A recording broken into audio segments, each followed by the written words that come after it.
Hello and welcome to Meet the Candidates. I'm Glenn Walter, and this is your opportunity as a potential voter in Franklin County and Frankfort to find out, hear what the people running for office to represent you have to say, make an informed decision, and go to the polls on November 4th for the general election. We're joined now by candidate for sheriff, Derek Napier. Derek, thank you so much for coming in. Hey, thank you. Thank you for having me. It's a great opportunity that you and the Frankfort Plant Board give me to come in here and talk about my candidacy, and then obviously give the voters a chance to tune in and make a good informed decision on November 4th. Now, many people may realize they know you throughout your career, or maybe that you've run for office before, but for those folks that maybe don't know, who is Derek Napier? Well, I was born and raised in Franklin County. I've been married for almost 11 and a half years now to my beautiful wife, Julie. We've got 4 little girls, Allie, Cassie, Maddie, and Sammy. So we stay very, very, very busy. I've been a Frankfort police officer since 2003. I graduated from the Department of Criminal Justice Training in 2003. Since I got back to the police department, I've been in multiple specialized units, the DEA Task Force, Directed Patrol Unit, Bike Patrol, Community-Oriented Policing Officer. I'm currently a canine handler. I've handled a dog since 2005. Really enjoy doing that. Got promoted to sergeant back in 2011.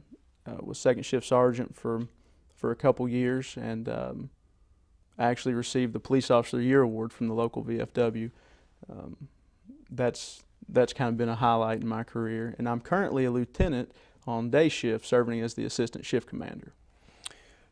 With your background, and you've now chosen to run for sheriff a second time. Yes, sir. You ran 4 years ago. Mm-hmm. Why did you decide to run for this office again? Well, I think that there's still room for improvement. We need somebody in there that's fiscally responsible. In 2013 alone, the sheriff's office was $172,000 over budget, and we have to rein that in because we have to be responsible for taxpayers' funds. And if we continue to go down that road, we're going to have to increase taxes. I don't think anybody wants that. So we're going to have to improve in that area. And then the working relationship with other agencies and communication with fiscal court, that has deteriorated significantly that I've noticed. And I just think there's a fundamental difference between police agencies on how things are done, and that's on an investigative level that's prevented us from being able to work together. And we need to overcome that because that's not helping out anybody. That's not helping out any victims of any crimes. That's not helping out the community at all, and we need to fix that problem. And then accreditation, we just went through that at the police department.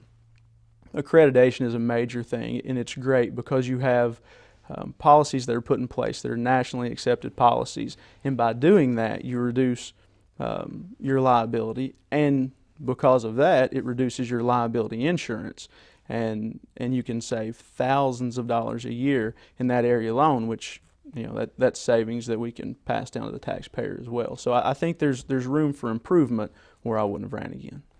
We'll get to some of those issues more in depth in just a few moments, but looking back over the last 4 years, since you last campaigned for this office, what have you learned about yourself personally that maybe has changed you in the last 4 years? Well, when I ran the first time, I was a patrolman. I didn't have leadership on paper. On paper, I'd never been in any sort of leadership role.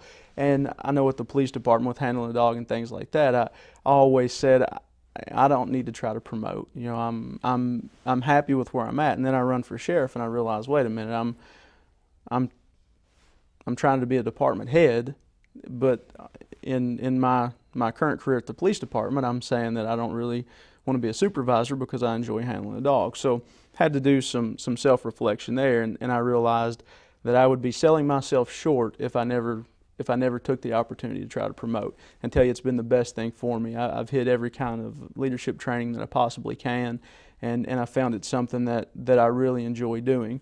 Now, when my current dog retires, I won't be able to handle a dog anymore, and I've come to terms with that, but I love the leadership and management side of things just as much. So it took me a little while, and like I said, do a little soul searching to determine where I wanted to go in my career and how I needed to do it. And I think that I'm definitely on the right track, and I've made the right decisions there. We'll get into some of the issues now we talked about earlier, and both candidates, both Sheriff Melton, who you're running against, and yourself, you get the same questions, so it's an opportunity for you to hear what they have to say, and we talk about make that informed decision and go to the polls. So let's get into a couple of those issues, and unfortunately with all the time constraints, we can't do as many as we'd like. But in every community right now, drugs is an issue, and it has been for a long time. How, in your opinion, has this administration battled the drug issue, and if elected, where can you make improvements? Well, they've definitely stepped up their game. I'll give them that. They've improved. I think they've opened more drug cases than past administrations in a year-by-year basis. But there's still room for improvement there. Where I said that they were lacking in relationships with some places, that's kind of stunting their growth in being able to combat the drug problem here in this county. But I say a drug problem in this county, but every community is facing that. I don't think that there would be many police departments in this nation that you go to them and you say, hey, what's a big problem you all have here? Everybody's going to say drugs. So I don't want to give anybody the perception that Franklin County is this horrible drug-ridden town, because it's not.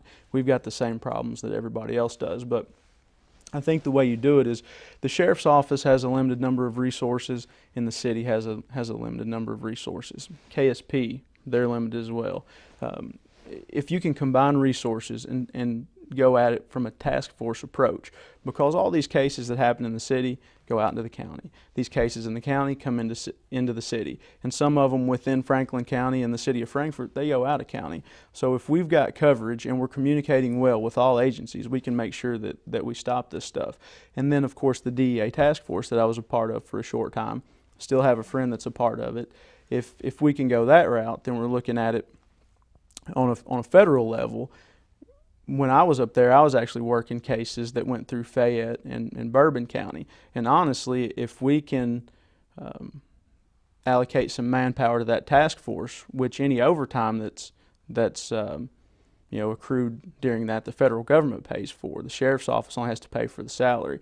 But if we can stop this stuff from coming into the county when it's in Fayette or Bourbon or Woodford or Anderson or wherever else it is, that's only helping the citizens of Franklin County. I would rather stop it before it gets into the county than wait until it gets here and try to deal with it. And that's an opportunity that we'd have to do that. Not to mention the seizures that go along with that. Is the DEA, when they seize the property, it's divided amongst the agencies that participated in the investigation. And I know for our police department, over about an 8-year period, we brought in over $500,000 additional dollars by doing that. So that's a huge opportunity, and it's just working together. And we'll get back to maybe some of those relationship things in just a moment, but let's move on. A lot of people throughout the community maybe feel like this particular sheriff's office is getting too much media attention. How do you feel about that, and would you change that philosophy if elected sheriff? I would absolutely change that philosophy. The public has a right to know what's going on. They do. I think the public realizes a lot of what's going on. Now, the problem that you run into, I think, is it's back to, I spoke about this in the primary when I was here, is when you look at the consensus survey, and Franklin County has a 0.1% rate of growth, not 1%, 0.1%. That's nothing. It's not happening. The State Journal did an article talking about how businesses and factories were leaving Franklin County. That's not what we need here. We need to grow. I hear people all the time say there's nothing to do in Frankfort. That's not necessarily the case, but it could be if we continue down that road. And think about it, Glenn, if you're wanting to move your business or whatever industry you're in into Frankfort, or you're wanting to move your family here, and you take a look at the local newspaper, and every single day, every day, there was this drug arrest, there was that drug arrest, and that's all you see, you're going to think, this is like downtown Detroit, and I don't want to move my business or my family there. So we're doing the county a disservice by putting all that stuff out there. If it's something big, people need to know about it. If you found some heroin residue, I don't know that it needs to be in the newspaper. So we need to cut that back a little bit, because it's painting a poor picture of Franklin County. And like I said, I was born and raised here. This is a great place to live, or I wouldn't have stayed here with my family. Looking at today's sheriff's office, what do you feel needs the most attention or needs the most improvement? The budget. Like I said, just last year, $172,000 over budget, and we're going to have to improve that. We're going to have to cut some things back. And I think that there's room to do it. We just have to make sure that we pay for our needs before our wants, and we're going to be fine. Um, there are not a lot of luxuries that go with the sheriff's office because of the budget, but there's a few that they have that we can trim back and just go through the budget line by line and take care of those problems. Because I don't think in my lifetime there's ever been a sheriff until now that hasn't turned in excess fees, and at the end of the year when his audit comes back is actually went over budget. And fiscal court's trying to figure out right now how they're going to pay that money back, and we need to avoid that. We talk about making improvements, looking at it as an outsider, even though you're in law enforcement. What are the strengths of this sheriff's office? The strengths are their increase in activity that they have. It's like I said, you can't deny that they've stepped up their game on the law enforcement side, and kudos to them for doing that. It needs to be done. Sheriff Clark and Sheriff Collins, I mean, they both did law enforcement. I've heard people say they were tax collectors. No, I was a police officer while both of them were the sheriff. So under both administrations, I worked with them, and they did law enforcement. But I'll give it to the Melton administration. They've stepped up the game there. You mentioned a couple of different times relationships. Mm-hmm. You talked about reaching out with other law enforcement agencies. What do you think the current sheriff's office relationship is with other law enforcement agencies throughout the community? It's poor. Like I said, there's a fundamental difference on how we do things, and I don't think a lot of agencies want to get involved in that. I know that they've been questioned on tactics several times. They've been questioned in the newspaper about some of those tactics. It's been questioned in court. They ended up having a deputy that got indicted for stealing cash and jewelry and things like that on some of these drug raids. And I think that other agencies aren't comfortable with the oversight there to make sure that this stuff isn't happening. And if you're there on scene when this kind of stuff happens, whether you know about it or you don't, you kind of get swept up in that when the investigation comes out, and it gives everybody a black eye. And I think a lot of agency heads, when they look at that, they're going to steer clear because they don't want to be involved in that and they don't want to be associated with it. So I think until that changes, that's just what we're going to be facing, because people just aren't comfortable. Other agencies aren't comfortable in getting involved in those investigations. Like I said, day to day, just answering calls for service on the street, everybody's going to make sure that everybody stays safe and we're fine. But looking at investigations, narcotics investigations, property crime investigations, there's just a big difference in the way they're handled from the sheriff's office compared to other agencies, and I don't really think that those agencies want to get involved with that. A few minutes ago when we talked about improvements, you mentioned the budget. Mm-hmm. That's one of the questions we're going to touch on here again. So let's go back to that just a little bit. You mentioned you felt like there was an issue there, obviously, Mm-hmm. if it needs improvement. That being said, in your opinion, if elected sheriff, what would you do differently when handling the budget? Well, like I said, one thing we have to do is go line by line and figure out where we can cut costs. I know right now, security hours. I keep hearing security hours are high. The sheriff's office, I think they're trying to maintain about 1,500 hours.